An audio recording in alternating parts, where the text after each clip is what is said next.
നമസ്കാരം. ഇത് ചരിത്രധ്വനി. ബീർബലിൻ്റെ അന്ത്യവും അക്ബറെ തളർത്തിയ ആ കറുത്ത വാർത്തയും ഏതാണെന്ന് നമുക്ക് നോക്കാം.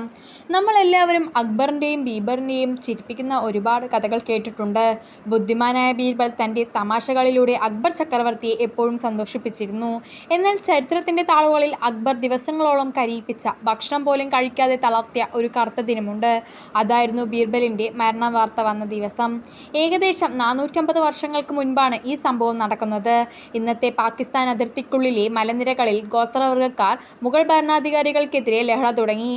ഈ ലഹള അടിച്ചമർത്താൻ ആരെ അയക്കണമെന്ന കാര്യത്തിൽ അക്ബർ ചിന്തിച്ചു. ഒടുവിൽ തൻ്റെ ഏറ്റവും വിശ്വസ്തനായ, ബുദ്ധിമാനായ ബീർബലെ തന്നെ അദ്ദേഹം ആ ദൗത്യം ഏൽപ്പിച്ചു. ബീർബൽ ഒരു യുദ്ധവീരനായിരുന്നില്ല, മറിച്ച് ഒരു നല്ല മന്ത്രിയും ഉപദേശകനുമായിരുന്നു. എന്നിട്ടും അക്ബർ അദ്ദേഹത്തെ വിശ്വസിച്ച് യാത്രയാക്കി.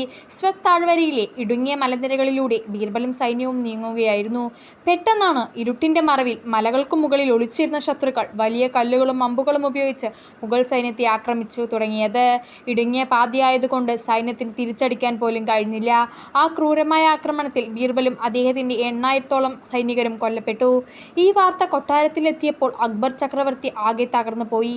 തൻ്റെ പകുതി ജീവൻ നഷ്ടപ്പെട്ടതുപോലെയാണ് അദ്ദേഹത്തിന് തോന്നിയത്. 2 ദിവസത്തോളം അദ്ദേഹം ആഹാരം കഴിച്ചില്ല, ആരോടും സംസാരിച്ചില്ല. ബീർബലിൻ്റെ മൃതദേഹം പോലും കണ്ടെത്താൻ കഴിഞ്ഞില്ല എന്നത് അദ്ദേഹത്തെ കൂടുതൽ വേദനിപ്പിച്ചു. തൻ്റെ പ്രിയ സുഹൃത്തിനെ ഒന്ന് അവസാനമായി കാണാൻ പോലും കഴിയാത്ത ആ ചക്രവർത്തിയുടെ സങ്കടം ചരിത്രത്തിലെ ഒരു വലിയ നോവായി ഇന്നും അവശേഷിക്കുന്നു. ഇത്തരത്തിലുള്ള ചരിത്ര സംബന്ധമായ വീഡിയോകൾക്കായി ചരിത്രധ്വനി എന്ന നമ്മുടെ ചാനൽ സബ്സ്ക്രൈബ് ചെയ്യുക.